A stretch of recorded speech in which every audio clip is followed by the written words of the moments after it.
ఎప్పుడు బయటికి రారు వాళ్ళు. అలాంటి వాళ్ళు బయటికి వచ్చినారని అర్థమేమి? వాళ్ళు ఉండే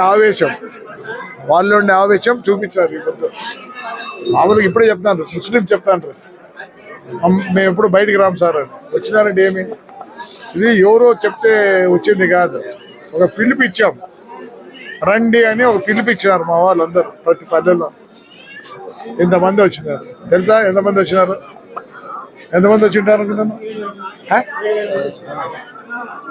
ఇస్తరాకులే 9,000 తెప్పించండి, మళ్ళీ ఇప్పుడు పరిగెత్తి తెప్పిస్తే ఏం బా చెప్తున్నా.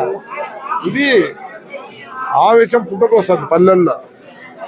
మేమేమో ఏడ ఓటు అడగలేదు, ఓటు అడగడం కానీ ఓటు ఏమని కానీ చెప్పలే. ఏంటి సమస్యలు అంటే ఆయన నేను 9 సార్లు బటన్ వస్తున్నా అంటున్నాడు. రేపు చంద్రబాబు నాయుడు వస్తే అవే ఇచ్చేది. చంద్రబాబు నాయుడు దాంట్లో కొన్ని వేరే ఉంటాయి.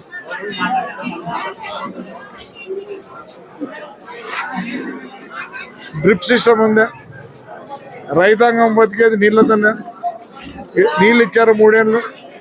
మేమే ఎట్లా మాట్లాడినారంటే మేమే కాలువలు తోగినా మేమే నీళ్ళు ఇచ్చినట్టు మాట్లాడినారు కాదా?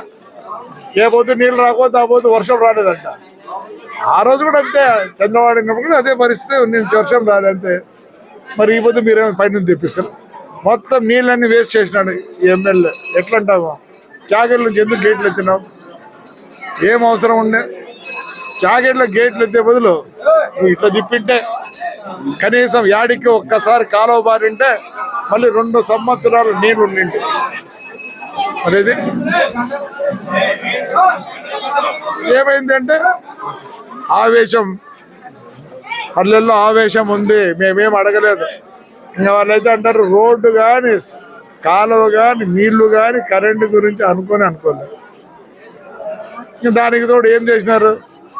మొగోళ్ళు బయటికి రాలేకపోయినారు, భయపడిచ్చినారు. జైలుకి వేస్తాం, అది వేస్తాం, కేసు పెడతాం, అది ఎక్కడ డీ పట్టాలు ఉన్నాయి కానీ తినేసినారు. అంత ముందు నుంచి వాళ్ళు 50 ఏళ్ళు 70 ఏళ్ళ నుంచి వేసుకునే భూములు కూడా ఆక్యుపై చేసుకున్నారు. చాలా కష్టపెట్టినారు. అందుకే ఆడపిల్లలు బయటికి వచ్చినారు. ఎందుకంటే కష్టము. ఈ 4 ఏళ్ళు ఎంత కష్టపడినారంటే ఆ ఆవేశమే ఈ పొద్దు ఈ ఆడపిల్లలతో బయటికి రావడం. లేకపోతే ఇంతమంది బయటికి రారు. బాగా భయపడించి అన్ని చేసుకున్నారు. మరి యాడికిలో మేము చాలా వీక్. పోయినసారి ఎన్ని వీక్, మరి పెద్దోడుగులో కూడా 6,200 వీక్. మేమేమనుకున్నాం కొంత ఇంప్రూవ్ అవుతాం అనుకున్నాం. అన్ని మాకే పడతాయని మేము చెప్పడంలా. ఇదంతా చూసిన తర్వాత మేము బాగుంటాము అని అనుకుంటున్నాం అంతవరకు. అంతేగాని ఏమి లేదు.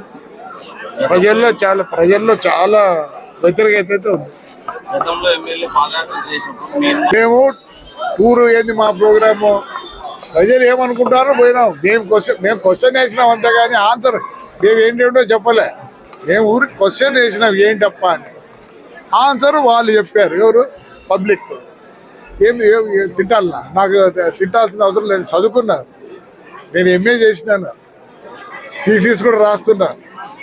నేను అంత చదువుకున్నాని ఆయన ఏదో తిడుతుంటాడు, ఇంకేదో కొత్తగా ఇంకోటి అంటున్నాడు, ఫ్రాక్షన్ చేస్తా అంటారు. ఏం చేస్తాడు ఫ్రాక్షన్? భయపడిస్తాడా? ఇప్పటికే గవర్నమెంట్ అంతా ఏదో భయపడిస్తుంది, పెన్షన్ ఇది ఇస్తావు, ఇది ఇస్తావు, ఇది ఈయన ఫ్రాక్షన్ చేస్తాడు, భయపడిస్తాడు. అయ్యా, నీ కొడుకులు కట్టె పట్టుకోరు, నీ కొడుకులు రాయి పట్టుకోరు. వేరే వాళ్ళకంతా వద్దు. నీరుండేది 2 కొడుకులు 2 ఆయన ఉన్నారు కదా, కట్ట కూడా పట్టుకోరు. వాళ్ళు కూడా సొఫిస్టికేటెడ్ ఇంజనీరింగ్ చదువుకున్నారు, అది చేసుకున్నారు. కాబట్టి ఈయన ఊరిగా కట్ట తిప్పాల్సిందే. ఎవరు తోడు రారు, ఫ్రాక్షన్కి ఎవరు తోడు రారు. ఇప్పుడు చంద్రబాబు నాయుడు ఏం చేస్తున్నాడు? ఆయన యొక్క ఇది చేస్తారు. ఇప్పుడు వైఎస్ఆర్ కానీ చంద్రబాబు నాయుడు వాళ్ళు చెప్తారు, ఇవి ఇస్తాం, ఇవి పోతాం, అవి కామన్.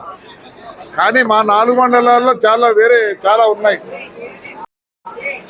వేరే ఉన్నాయి. మా 4 మండలాల్లో ఒక్కో మండలానికి ఒక సంబంధం. ఒకసారి మైనింగ్ ఉంది, ఒకసారి కాటన్ మిర్చి అమ్ముడు పోవడం లేదు, కొన్నిసార్లు చీరలు ఇవన్నీ ఉన్నాయి. ఇట్లా ఒక్కో మండలంలో ఒక్కొక్క ఇది ఉంది. కాబట్టి మా సొంత మేనిఫెస్టో ఉంది. స్టేట్ మేనిఫెస్టో ఒకటి ఉంటుంది. మా సొంత మేనిఫెస్టోతో మేము పోతాం. ఈసారి స్టేట్ మేనిఫెస్టో అందరికీ వస్తుంది, బెనిఫిషియరీకి. ఇక్కడ మేము తిరిగిన దానికి మేము ఈసారికి కనుక్కున్నాం ఏ మండలంలో ఏ కష్టం ఉంది అనేది. దానికి అనుగుణంగా మేము పోతాం. ఈరోజు రేపు క్వశ్చనర్, రేపు యాడికిలో ప్యాంప్లెట్ పంచుతున్నాం, ఏం తక్కువ ఉంది ఏమని కూడా. ఆల్రెడీ టుమారో డిస్ట్రిబ్యూట్ చేస్తాం, ఏం చేయగలం, ఏం చేస్తామని ప్రజలకి.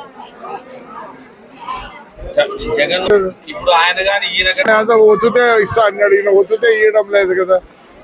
ఇప్పుడు మేము మ్యానుఫ్యాక్చరింగ్ సిస్టంలో కూడా పోతున్నాం, తయారు చేసే సిస్టంలో పోతేనే ఇదే అవుతుంది. మేము అభివృద్ధి పథకంగా మా సిస్టాలు ఉంటాయి. ఇప్పుడు ఉంది తాడిపత్రులు ఏం చేసారు, మొత్తం మైనింగ్ది ఒకటే రూల్ పెట్టి స్టేట్ అంతా 5 స్టేట్లకు 5 డిస్ట్రిక్ట్లకు ఒక రూల్ పెడితే ఏమైనా నాశనం చేసి పారేస్తుంది. ఇసుకని తవ్వి ఇప్పుడు మళ్ళీ ఎల్లనూరులో కూడా మళ్ళీ మొదలు పెట్టినారు. రేపు పోతున్నాం ఎల్లనూరు. పర్మిషన్లే ఏమి లే. ఇది పరిస్థితి.